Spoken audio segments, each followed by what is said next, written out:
വളരെ എളുപ്പത്തിൽ ക്രീമി ആയിട്ടുള്ള പെർഫെക്റ്റ് പാലട പായസം എങ്ങനെ ഉണ്ടാക്കിയെടുക്കാമെന്ന് നോക്കാം. സാധാരണ പാലട ഉണ്ടാക്കാൻ മണിക്കൂറോളം വേണ്ടി വരും.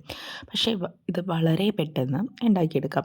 അതിന് വേണ്ടിയിട്ട് 2 ലിറ്ററോളം വെള്ളം ഒരു പാനിൽ ഒഴിച്ച് ചൂടാക്കുക. അതിനകത്തേക്ക് 200 ഗ്രാം പാലട തള വരുമ്പോൾ ഇട്ട് കൊടുക്കാം. അതിനുശേഷം ജസ്റ്റ് ഒരു തള വരുമ്പോൾ തന്നെ ഫ്ലെയിം ഓഫ് ചെയ്യാം നമുക്ക്. അതിന് ശേഷം ഒരു 10 മിനിറ്റ് അത് അടച്ചു വെക്കണം. അത് കഴിഞ്ഞ് അരിച്ച് ഇതുപോലെ പാലെടുത്ത് മാറ്റി വെക്കാം. അതിന് ശേഷം അടി കട്ടിയുള്ള ഒരു പാത്രത്തിലേക്ക് 1.5 ലിറ്റർ പാല് ഒഴിച്ചു കൊടുക്കാം. പഞ്ചസാരയും ചേർത്ത് പാല് തിളപ്പിച്ച് കുറുകിയെടുക്കുക. പാല് കുറുകി വരുമ്പോഴേക്കും അതിനകത്തേക്ക് നമുക്ക് വേവിച്ച് വെച്ചിരിക്കുന്ന പാലട ഇട്ട് കൊടുക്കാം.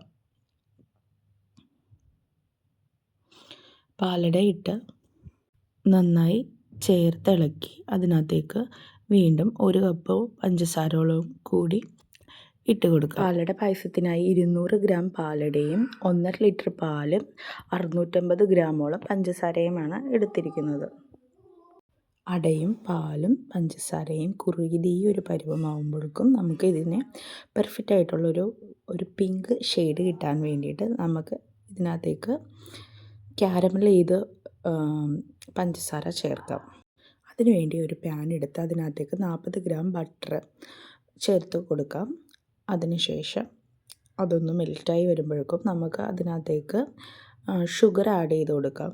നിങ്ങളുടെ കയ്യിൽ ബ്രൗൺ ഷുഗർ ഉണ്ടെങ്കിൽ അത് ആഡ് ചെയ്തിട്ടുണ്ടെങ്കിൽ കുറച്ചുകൂടി കളർ കിട്ടും. ഇല്ലെങ്കിൽ നോർമൽ ഷുഗർ തന്നെ എടുക്കാം. ഞാൻ ബ്രൗൺ ഷുഗറാണ് ചേർക്കുന്നത്. 2 സ്പൂണോളമാണ് ഇത് ചെയ്യുന്നത്. ഇത് നന്നായി ഇതിൽ മെൽറ്റ് ചെയ്തെടുക്കണം. ഈ ടൈമിൽ പ്രത്യേകം ശ്രദ്ധിക്കണം, ഫ്ലെയിം കൂടാതെ ഇത് അടിക്ക് പിടിച്ച് കരിഞ്ഞ് ഒരു ചൊവയൊന്നും വരാതിരിക്കാൻ വേണ്ടിയിട്ട് ഫ്ലെയിം എപ്പോഴും കുറച്ച് വെക്കണം. ഇതിന് ഇനിയൊരു ക്രീമി മാൾട്ട് ടേസ്റ്റിന് വേണ്ടിയിട്ട് ഇതിനകത്തേക്ക് ഒരു 2 ടേബിൾ സ്പൂണോളം ഹോർലിക്സും കൂടി ഷുഗർ ക്യാരമൽ ചെയ്തതിലേക്ക് ആഡ് ചെയ്ത് കൊടുക്കാം. ക്യാരമൽ ചെയ്ത് വെച്ചിരിക്കുന്ന ഷുഗറിലേക്കും ഹോർലിക്സിലേക്കും 1 കപ്പ് പാല്, തിളപ്പിച്ച പാലും കൂടി ചേർത്ത് നന്നായി ഇളക്കാം. നന്നായി ഇളക്കി മിക്സ് ചെയ്ത ഈ ക്യാരമൽ നമുക്ക് പായസത്തിലേക്ക് ഒഴിച്ചു കൊടുക്കാം. ഇപ്പോഴും ഫ്ലെയിം കുറച്ച് തന്നെ ആയിരിക്കണം, അല്ലെങ്കിൽ പെട്ടെന്ന് ഇത് ബോയിൽ ചെയ്ത് പുറത്ത് പോകാനൊക്കെ ചാൻസ് ഉണ്ട്. എല്ലാ ഭാഗവും നന്നായി മിക്സ് ചെയ്തെടുക്കുക. ഈ ഒരു പെർഫെക്റ്റ് പാലടയുടെ കളറ് കിട്ടാൻ വേണ്ടിയിട്ട് ഈ ഒരു ട്രിക്ക് വളരെ ഹെൽപ്ഫുള്ളാണ്. അല്ലെങ്കിൽ നമ്മളൊരു 5-6 മണിക്കൂറൊക്കെ എടുക്കേണ്ടി വരും. ഇനി നമുക്ക് ഇതിനകത്തേക്ക് 1 ടേബിൾ സ്പൂൺ ഏലക്കായ പൊടിച്ച് ചേർക്കാം. ചിലർക്ക് പാലട പായസത്തിൽ ഏലക്കായയുടെ ഫ്ലേവർ ഇഷ്ടമുള്ളതായിരിക്കും. അങ്ങനെയുള്ള ആൾക്കാർക്ക് ഈ സ്റ്റെപ്പ് ഒഴിവാക്കാം. പൊടിച്ച് ചേർത്ത് നന്നായി ഇളക്കിയെടുക്കാം.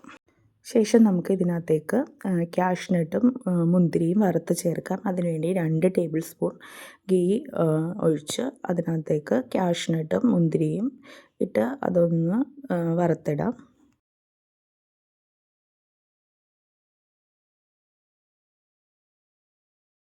കറക്റ്റ് അളവിൽ ഈ രീതിയിൽ പാലട തയ്യാറാക്കിയിട്ടുണ്ടെങ്കിൽ വളരെ എളുപ്പത്തിൽ നമുക്ക് പാലട പായസം ഉണ്ടാക്കിയെടുക്കാൻ പറ്റും. അപ്പോൾ എല്ലാവരും ട്രൈ ചെയ്ത് നോക്കണം. വളരെ ക്രീമി ആയിട്ടുള്ളൊരു കൺസിസ്റ്റൻസിയും നല്ലൊരു പിങ്ക് ഷെയ്ഡൊക്കെ ആയിരിക്കും. സാധാരണ പാലട പായസം ഉണ്ടാക്കാൻ നമ്മുടെ കുറേ ടൈം കളയുന്ന ഒരു പരിപാടിയാണ്. അപ്പോൾ കറക്റ്റ് അളവിൽ ഇതുപോലെ ഒന്ന് എല്ലാവരും ചെയ്ത് നോക്കുക. എല്ലാവരും ചെയ്തിട്ട് പായസം ഇഷ്ടപ്പെടുകയാണെങ്കിൽ എല്ലാവരും ഷെയർ ചെയ്യാനും സബ്സ്ക്രൈബ് ചെയ്യാനും ലൈക്ക് ചെയ്യാനും മറക്കരുത്. Thank you for watching me.